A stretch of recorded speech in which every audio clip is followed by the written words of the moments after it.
what we have to do first is find the data. And when we began our journey with Celsus and through PACE, we had to go manually into files and extract specific decision-making points through the child's journey, which was hugely cumbersome. We then developed a permanence data form, which would allow us to collect data about looked after children from the very point that they became looked after. Now, whether that was looked after at home or whether that was through becoming accommodated.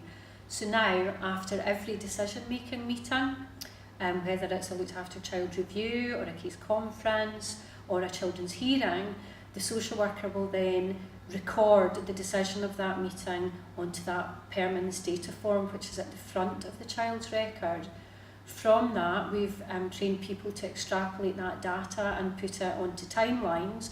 We then have a very clear visual representation of both the decision-making points and the child's journey. So that would include the type of different placements and different decisions that are made. We can then use that as a visual representation in looked after child reviews to help people in terms of their planning. We can use it alongside assessments where we can provide a narrative to go along with the timeline. We can use it with safeguarders who are trying to make sense of quite often years and years of historical information. That allows them to pinpoint the bits that they might want to look at in a bit more detail.